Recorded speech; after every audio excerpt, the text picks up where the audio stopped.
नमस्ते। आज के इस खास एक्सप्लेनर में हम एक ऐसे सफर पे निकलने वाले हैं जिसने असल में हमारे भारत की तकदीर बदल कर रख दी। बिल्कुल। गुलामी की बेड़ियों से लेकर आजादी के सवेरे तक की ये कहानी ना सिर्फ कुछ तारीखों का हिसाब नहीं है, ये असल में एक पूरे राष्ट्र के, एक पूरे देश के जागने की कहानी है। तो चलिए बिना किसी देरी के शुरू करते हैं। करो या मरो, सोचिए, महात्मा गांधी के इन 3 छोटे से शब्दों में कितनी आग थी। इस एक नारे ने पूरे देश में एक ऐसी ऊर्जा भर दी थी ना, जिसने इतने विशाल ब्रिटिश साम्राज्य की नींव तक हिलाकर रख दी। सही कहा। लेकिन देखिए, करो या मरो का ये नारा कोई रातों रात आया हुआ विचार नहीं था। ये कोई जादुई पल नहीं था। ये दरअसल लगभग 1 सदी के लंबे और बेहद कड़े संघर्ष का एक विस्फोटक नतीजा था। आइए गहराई से समझते हैं कि आखिर हम यहाँ तक पहुंचे कैसे। तो आज के इस एक्सप्लेनर का एजेंडा एकदम साफ है। हम शुरुआत करेंगे पहली बगावत यानी 1857 से, फिर देखेंगे शिक्षा और नई सोच को, उसके बाद समाज सुधार की लहर, राष्ट्रवाद का उदय और आखिर में जन आंदोलन और आजादी। पहला भाग 1857, बगावत की शुरुआत, द स्पार्क ऑफ रिबेलियन। तो हुआ कुछ यूं कि 1857 से पहले देश के हर हिस्से में गुस्सा एकदम खौल रहा था।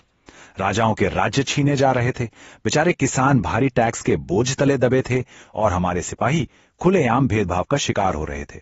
मतलब बारूद तैयार था, बस एक चिंगारी की जरूरत थी। और वो चिंगारी भड़की मई 1857 में मेरठ से। बड़ी हैरानी की बात है कि कैसे कारतूस की घटना ने पूरे देश को एक साथ ला खड़ा किया। जैसे ही गाय और सुअर की चर्बी वाले कारतूसों की बात फैली, सिपाहियों का गुस्सा फूट पड़ा। उन्होंने सीधे बगावत कर दी और दिल्ली की तरफ निकल पड़े, जहां उन्होंने बहादुर शाह जफर को भारत का सम्राट घोषित कर दिया। और देखते ही देखते कानपुर में नाना साहेब और झांसी में रानी लक्ष्मीबाई के नेतृत्व में ये आग एक विशाल जन विद्रोह में बदल गई। अब अंग्रेज इस बगावत से बुरी तरह डरे जरूर, लेकिन उन्होंने नई सेना मंगवाकर इस विद्रोह को बड़ी बेरहमी से कुचल भी दिया। हालांकि एक बात तो ब्रिटिश संसद को भी समझ आ गई थी कि भैया अब पुराने तरीके से भारत पर राज करना मुमकिन नहीं है। बिल्कुल। और इसी डर से सत्ता के ढांचे में 4 बड़े बदलाव हुए। पहला, ईस्ट इंडिया कंपनी का राज पूरी तरह खत्म और कंट्रोल सीधे ब्रिटिश महारानी के पास। दूसरा, गवर्नर जनरल अब वाइसरॉय बन गया। तीसरा, सेना का पुनर्गठन हुआ।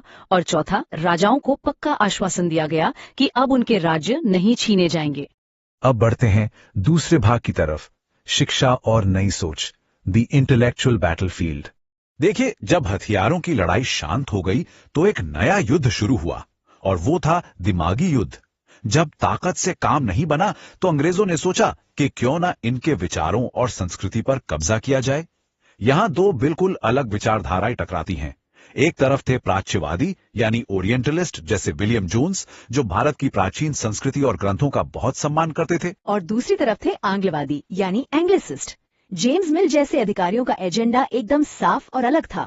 वो भारत पर अंग्रेजी शिक्षा थोपना चाहते थे, ताकि ऐसे क्लर्क तैयार किए जा सके जो दिखने में तो भारतीय हों लेकिन सोच से पूरी तरह ब्रिटिश। आंग्लवादियों का घमंड आप इस एक वाक्य से समझ सकते हैं। थॉमस मैकाले का यह बयान जरा ध्यान से सुनिए। यूरोप के एक अच्छे पुस्तकालय के एक अलमारी का केवल एक कोना पूरे भारत और अरब के समूचे साहित्य के बराबर है। मतलब कोई सम्मान ही नहीं। और इसी सोच के चलते 1835 का अंग्रेजी शिक्षा अधिनियम पास कर दिया गया। इस नए ब्रिटिश सिस्टम का सबसे बुरा असर हमारे गांव पर पड़ा। 1854 के वुड्स डिस्पैच ने भारत की पुरानी, लचीली और बेहतरीन पाठशालाओं को पूरी तरह बर्बाद कर दिया। पढ़ाई को एक ऐसे सख्त ढांचे में बांध दिया गया जहां हमारी अपनी स्थानीय जरूरतों के लिए कोई जगह ही नहीं बची थी। लेकिन क्या हमारे भारतीय विचारक चुप बैठने वाले थे? बिल्कुल नहीं। रविंद्रनाथ टैगोर ने प्राकृतिक माहौल में सीखने के लिए शांति निकेतन की स्थापना की, और उधर महात्मा गांधी ने ऐसी शिक्षा की बात कही जो हाथ का हुनर सिखाए और मातृभाषा में हो, ताकि इस मानसिक गुलामी को हमेशा के लिए तोड़ा जा सके। भाग 3, समाज सुधार की लहर, healing society from with in. अब एक बहुत ही अहम बात जो उस दौर में सबको समझ आने लगी थी, वो ये थी कि बाहरी दुश्मनों से हम तब तक नहीं लड़ सकते जब तक समाज के अंदर की बीमारियां खत्म ना हो। जातिवाद, महिलाओं से भेदभाव, इनको मिटाना बहुत जरूरी था। और यही एंट्री होती है हमारे महान सुधारकों की, राजा राम मोहन राय, जिनके कड़े संघर्ष की वजह से 1829 में सती प्रथा पर बैन लगा। ईश्वर चंद्र विद्यासागर, जिनके प्रयासों से 1856 में विधवा पुनर्विवाह कानून पास हो सका। ज्योतिराव फुले, जिन्होंने 1873 में अपनी दमदार किताब गुलामगिरी के जरिए जाति व्यवस्था की जड़ें हिला दी। और ताराबाई शिंदे व पंडिता रमाबाई जैसी साहसी महिलाएं, जिन्होंने पहली बार महिलाओं के हकों के लिए सीधे समाज से मोर्चा लिया। पुरुष होस्ट, समानता की ये आवाज सिर्फ उत्तर भारत तक सीमित नहीं थी। दक्षिण भारत में श्री नारायण गुरु का ये नारा देखिए, मानवता की एक ही जाति, एक ही धर्म, एक ही ईश्वर है। कमाल की बात है ना। और यही वो दौर था जब डॉक्टर B.R. अम्बेडकर 1927 में मंदिर प्रवेश आंदोलन चला रहे थे और पेरियार अपने स्वाभिमान आंदोलन से पुरानी कुरीतियों को चुनौती दे रहे थे। महिला होस्ट, चौथा चरण, राष्ट्रवाद का उदय, द पॉलिटिकल यूनिफिकेशन। अब जब समाज भीतर से मजबूत हो रहा था और शिक्षा फैल रही थी, तो जन्म हुआ राष्ट्रवाद का। पढ़े लिखे भारतीयों को साफ दिख रहा था कि अंग्रेज भारत का सारा पैसा और संसाधन चूस रहे हैं। इसके खिलाफ एक राजनीतिक मंच का होना बेहद जरूरी था और इसी जरूरत ने 1885 में जन्म दिया भारतीय राष्ट्रीय कांग्रेस को। A.O. ह्यूम और दादा भाई नौरोजी जैसे नेताओं ने इसकी नींव रखी। शुरुआत में ये नरमपंथी नेता थे जो सरकार को अर्जियां देने में यकीन रखते थे, लेकिन भाई सिर्फ चिट्ठियों से क्या होने वाला था। जल्द ही गरमपंथी नेताओं का उदय हुआ जो जमीनी स्तर पर एक्शन चाहते थे, और उस बदलते हुए गर्मजोश को इस एक वाक्य ने अमर कर दिया। बाल गंगाधर तिलक की वो दहाड़, स्वराज मेरा जनसिद्ध अधिकार है और मैं इसे लेकर रहूंगा। इस एक लाइन ने सच में पूरे राष्ट्र की सोच का गियर ही बदल दिया। अब अंग्रेजों को इस बढ़ती हुई राजनीतिक एकता से डर लगने लगा, तो उन्होंने क्या किया? 1905 में वाइसरॉय कर्जन ने बंगाल को ही बांट दिया। उनका सीधा मकसद था हिंदू और मुसलमानों की एकता को तोड़ना। लेकिन मजे की बात देखिए, ये दाव उन पर ही उल्टा पड़ गया। इससे भड़का एक विशाल स्वदेशी आंदोलन, जहां पूरे देश में विदेशी कपड़ों और सामानों की होली जलाई गई। पांचवां और अंतिम भाग, जन आंदोलन और आजादी, the final push for freedom. अब हम उस दौर में आ गए हैं जहां आजादी की लड़ाई कुछ पढ़े लिखे लोगों के कमरों से निकलकर सीधे आम जनता के हाथों में आ गई थी। और इसका सबसे बड़ा कारण बने 1915 में दक्षिण अफ्रीका से लौटे महात्मा गांधी। आते ही गांधी जी ने चंपारण और खेड़ा में सत्याग्रह का सफल प्रयोग किया। लेकिन बात तब बिगड़ गई जब 1919 में अंग्रेजों ने बिना दलील बिना वकील वाला रॉलेट एक्ट पास कर दिया। और फिर 13 अप्रैल 1919 को जलियांवाला बाग में जो हुआ वो इतिहास का सबसे दर्दनाक पन्ना है। शांति से विरोध कर रहे निहत्थे लोगों पर जनरल डायर ने गोलियां चलवा दी। इस भयानक नरसंहार ने पूरे देश को भीतर तक झकझोर दिया था। इसके बाद ही खिलाफत और असहयोग आंदोलन शुरू हुए, जिसने हिंदू मुस्लिम एकता की एक अद्भुत मिसाल पेश की।